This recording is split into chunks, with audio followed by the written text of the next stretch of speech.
नमस्कार दोस्तों। आज मैं आपके सामने मुंशी प्रेमचंद द्वारा रचित एक कहानी जिसका नाम है सुहाग की साड़ी लाई हूँ। आशा है आपको पसंद आएगी। यह कहना भूल है कि दाम्पत्य सुख के लिए स्त्री पुरुष के स्वभाव में मेल होना आवश्यक है। श्रीमती गौरा और श्रीमान कुंवर रतन सिंह में कोई बात न मिलती थी। गौरा उदार थी, रतन सिंह कौड़ी कौड़ी को दांतों से पकड़ते थे।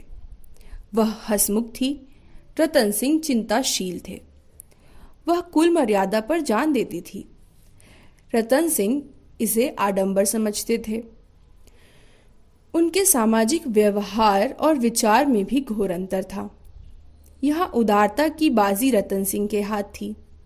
गौरा को सहबोझ से आपत्ति थी, विधवा विवाह से घृणा और अछूतों के प्रश्न से विरोध। रतन सिंह इन सभी व्यवस्थाओं के अनुमोदक थे। राजनीतिक विषयों में यह विभिन्नता और भी जटिल थी। गौरा वर्तमान स्थिति को अटल, अमर, अपरिहार्य समझती थी। इसलिए वह नरम गरम कांग्रेस, स्वराज्य, होम रूल सभी से विरक्त थी। कहती थी, ये मुट्ठी भर पढ़े लिखे आदमी क्या बना लेंगे, चने नहीं भाड़ फोड़ सकते हैं। रतन सिंह पक के आशावादी थे। राजनीतिक सभा की पहली पंक्तियों में बैठने वाले, कर्म क्षेत्र में सबसे पहले कदम उठाने वाले, स्वदेश व्रतधारी और बहिष्कार के पूरे अनुयायी। इतनी विषमताओं पर भी उनका दाम्पत्य जीवन सुखमय था।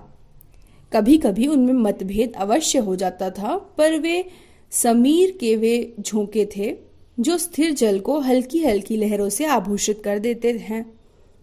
वे प्रचंड झोंके नहीं थे जिनसे सागर विलप क्षेत्र बन जाता है।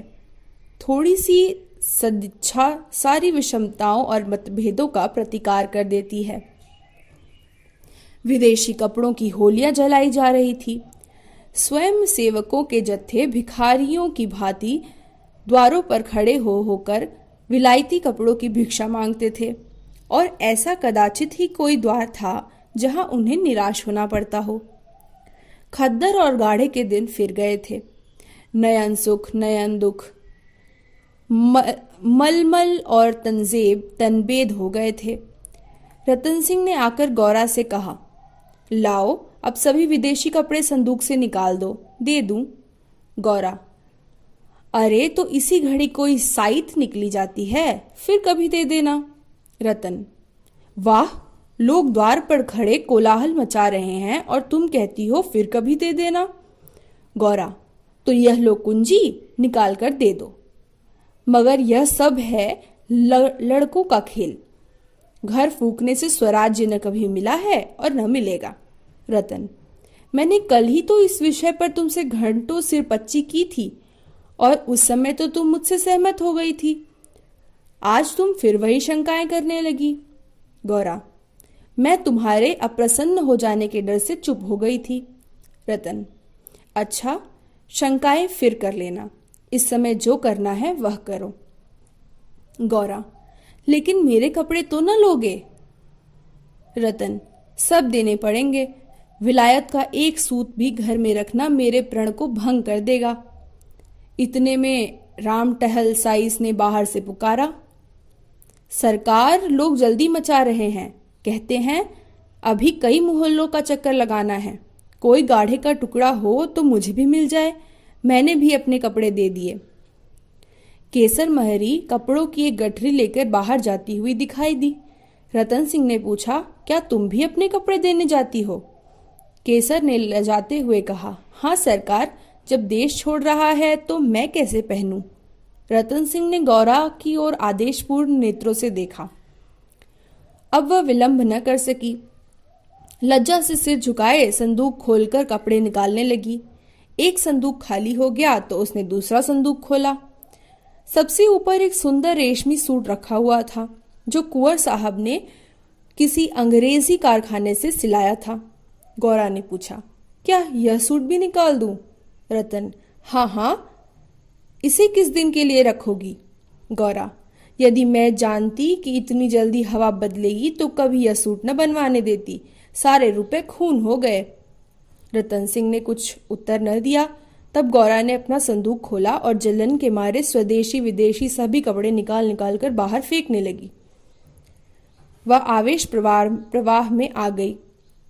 उनमें कितनी ही बहुमूल्य फैंसी जैकेट और साड़ियां थी जिन्हें किसी समय पहनकर वह फूली न समाती थी। बाज बाज साड़ियों के लिए तो उसने रतन सिंह से बार बार तकाजे करने पड़ते थे, पर इस समय सब की सब आंखों में खटक रही थी। रतन सिंह उसके भावों को ताड़ रहे थे। स्वदेशी कपड़ों का निकाला जाना उन्हें अखर रहा था, पर इस समय चुप रहने में ही कुशल समझते थे। तिस पर भी दो एक बार विवाद की नौबत आ ही गई। एक बनारसी साड़ी के लिए तो वह झगड़े बैठी। उसे गौरा के हाथों से छीन लेना चाहा, पर गौरा ने एक न मानी, निकाल ही फेंका। सहसा संदूक में से एक केसरिया रंग की तंजेब की साड़ी निकली, जिस पर पक्के आंचल और पल्ले टके हुए थे। गौरा ने उसे जल्दी से लेकर अपनी गोद में छिपा लिया। रतन सिंह ने पूछा, कैसी साड़ी है? गौरा, कुछ नहीं, तंजेब की साड़ी है, आंचल पक्का है। रतन, तंजेब की है तब तो जरूर विलायती ही होगी, उसे अलग क्यों रख लिया? क्या वह बनारसी साड़ियों से अच्छी है? गौरा, अच्छी तो नहीं है, पर मैं इसे न दूंगी। रतन, वाह, विलायती चीजों को मैं न रखने दूंगा, लाओ इधर। गौरा, नहीं, मेरी खातिर से इसे रहने दो। रतन, तुमने मेरी खातिर से एक भी चीज न रखी, मैं तुम्हारी खातिर करूं? गौरा, पैरों पड़ती हूं, जिद न करो। रतन, स्वदेशी साड़ियों में से जो चाहे रख लो, लेकिन इस विलायती चीज को मैं न रखने दूंगा। इसी कपड़े की बदौलत हम गुलाम बने, यह गुलामी का दाग मैं अब नहीं रख सकता, लाओ इधर। गौरा, मैं इसे न दूंगी, एक बार नहीं 1000 बार कहती हूं, न दूंगी। रतन, मैं इसे लेकर छोड़ूंगा, इस गुलामी के पटके को, इस दासत्व के बंधन को किसी तरह न रखूंगा। गौरा, नाहस जिद करते हो। रतन, आखिर तुमको इससे क्यों इतना प्रेम है? गौरा, तुम तो बाल की खाल निकालने लगते हो, इतने कपड़े थोड़े हैं, एक साड़ी रख ही ली तो क्या? रतन, तुमने अभी तक इन होलियों का आशय ही नहीं समझा। गौरा, खूब समझती हूं, सब ढोंग है, 4 दिन में जोश ठंडा पड़ जाएगा। रतन, तुम केवल इतना बतला दो कि साड़ी तुम्हें क्यों इतनी प्यारी है, तो शायद मैं मान जाऊं। गौरा, यह मेरे सुहाग की साड़ी है। रतन, तब तो मैं इसे कभी न रखूंगा। मैं विदेशी वस्त्र को यह शुभ स्थान नहीं दे सकता। इस पवित्र संस्कार का यह अपवित्र स्मृति चिन्ह घर में नहीं रह सकता। मैं इसे सबसे पहले होली की भेंट करूंगा। लोग इतने हतबुद्धि हो गए थे कि ऐसे शुभ कार्यों में भी विदेशी वस्त्रों का व्यवहार करने में संकोच न करते थे। मैं इसे अवश्य होली में दूंगा। गौरा, कैसा असगुन मुंह से निकालते हो। रतन, ऐसी सुहाग की साड़ी का घर में रखना ही असकुन, अमंगल, अनिष्ट और अनर्थ है। गौरा, जो चाहे जबरदस्ती छीन ले जाओ, पर खुशी से न दूंगी। रतन, तो फिर मैं जबरदस्ती ही करूंगा, मजबूरी है। यह कहकर वह लपके और गौरा के हाथों से साड़ी छीन ली। गौरा ने उसे मजबूती से पकड़ लिया और रतन की ओर कतार नेत्रों से देखकर कहा, तुम्हें मेरे सिर की कसम। केसर महरी बोली, बहू जी की इच्छा है तो रहने दीजिए। रतन सिंह के बढ़े हुए हाथ रुक गए, मुख मलिन हो गया, उदास होकर बोले, मुझे अपना व्रत तोड़ना पड़ेगा, प्रतिज्ञा पत्र पर झूठे हस्ताक्षर करने पड़ेंगे। खैर, यही सही। शाम हो गई। द्वार पर स्वयं सेवक कण शोर मचा रहे थे। कुंवर साहब जल्दी आइए, श्रीमती जी से भी कह दीजिए हमारी प्रार्थना स्वीकार करें, बहुत देर हो रही है। उधर रतन सिंह असमंजस में पड़े हुए थे कि प्रतिज्ञा पत्र पर कैसे हस्ताक्षर करूं। विदेशी वस्त्र घर में रखकर स्वदेशी व्रत का पालन क्यों कर होगा। आगे बढ़ चुका हूं, पीछे नहीं हट सकता, लेकिन प्रतिज्ञा का अक्षरशः पालन करना अभीष्ट भी तो नहीं, केवल आशय पर लक्ष्य रखना चाहिए। इस विचार से मुझे प्रतिज्ञा पत्र पर हस्ताक्षर करने का पूरा अधिकार है। तिरिया हठ के सामने किसी की नहीं चलती।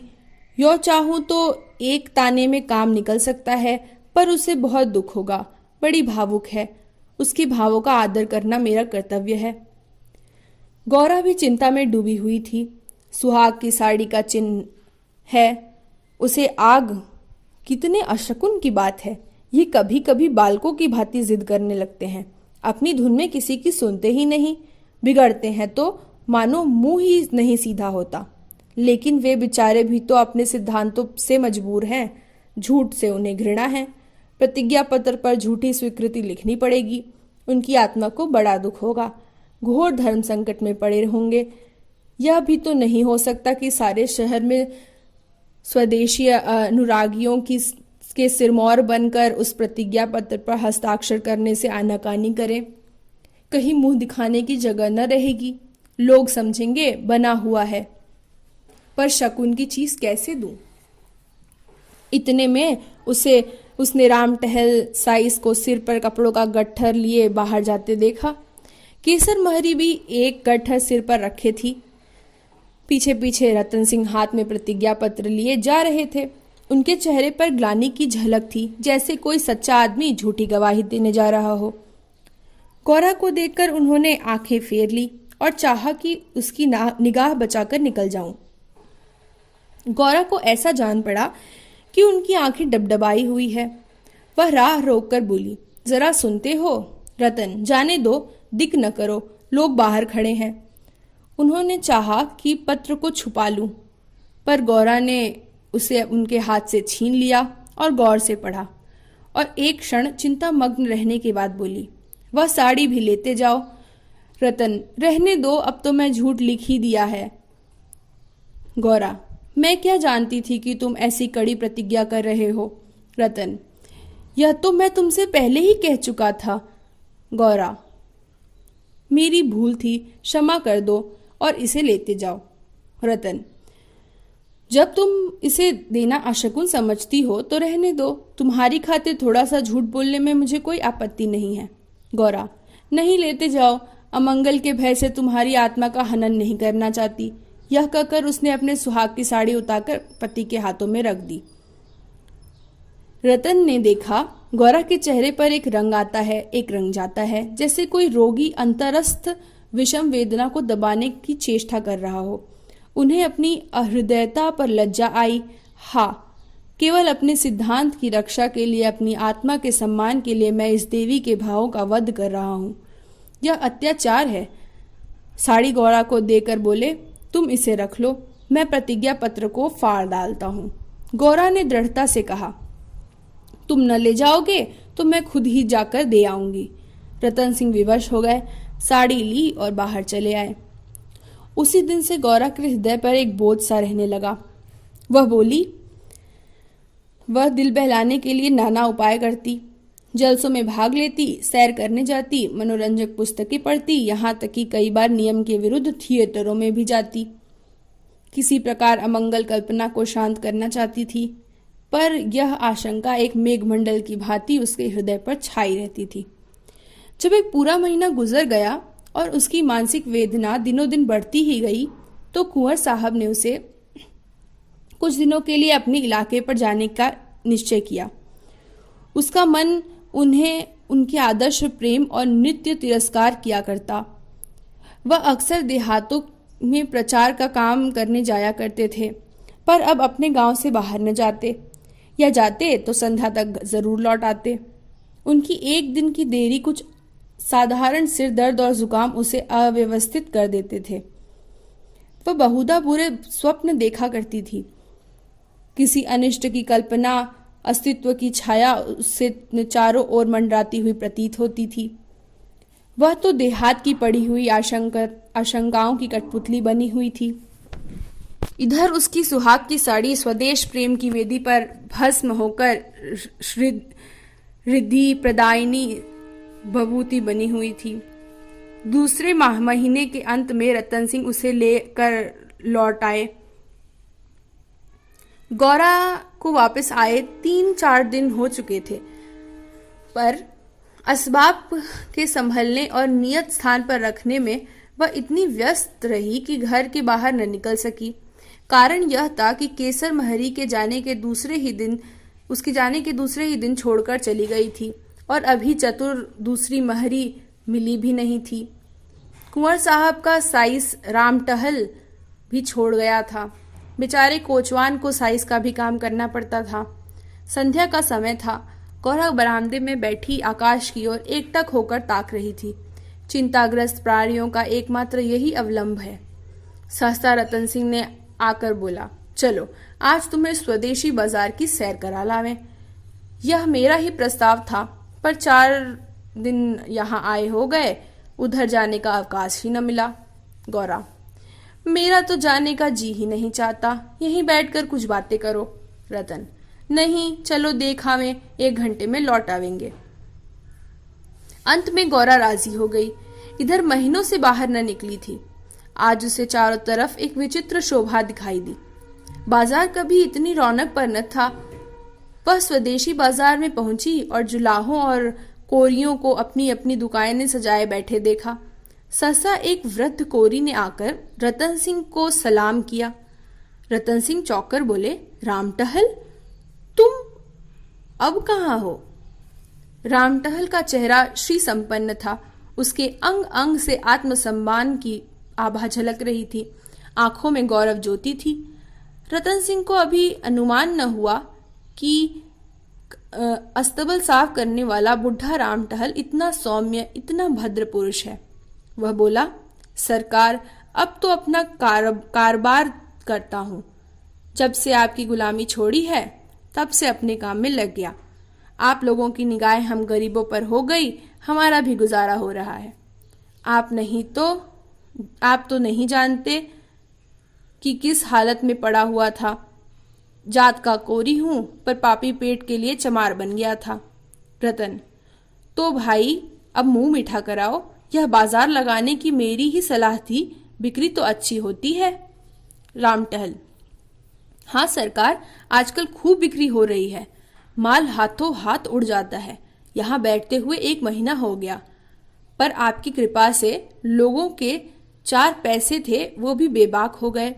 भगवान की दया से रूखा सूखा भोजन भी दोनों समय मिल जाता है, और क्या चाहिए। मालकिन की सुहाग की साड़ी का होली में आना कहिए और बाजार का चमकना कहिए।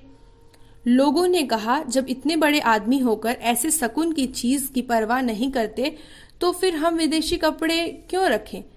जिस दिन होली जली, उसके 2-3 दिन पहले ही सरकार इलाके पर चले गए थे। उसके पहले भी सरकार कई दिनों तक घर से बहुत कम निकलते थे। मैं तो यही कहूंगा कि सारी माया उसी सुहाग की साड़ी की है। इतने में एक अधेड़ स्त्री गौरा के सामने आकर बोली, बहू जी, मुझे भूल तो नहीं गई। गौरा ने सिर उठाया तो सामने केसर महरी खड़ी थी। वह सुंदर साड़ी पहने हुए थी। हाथ पांव में मामूली गहने भी थे। चेहरा खिला हुआ था। स्वाधीन जीवन का गौरव एक एक भाव से प्रस्फुटित हो रहा था। गौरा ने कहा, इतनी जल्दी भूल जाऊंगी? अब कहाँ हो? हमें लौटने भी न दिया, बीच में ही उड़ भागी।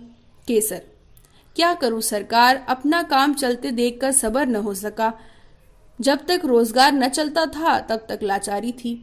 पेट के लिए सेवा टहल, करम कुकरम सभी करना पड़ता था। अब आप लोगों की दया से हमारे भी दिन लौट आए हैं। अब दूसरा काम नहीं किया जाता।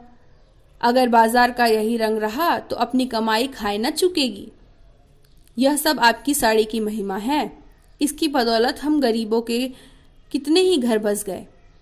1 महीना पहले इन दुकान वालों में से किसी को रोटियों का ठिकाना न था।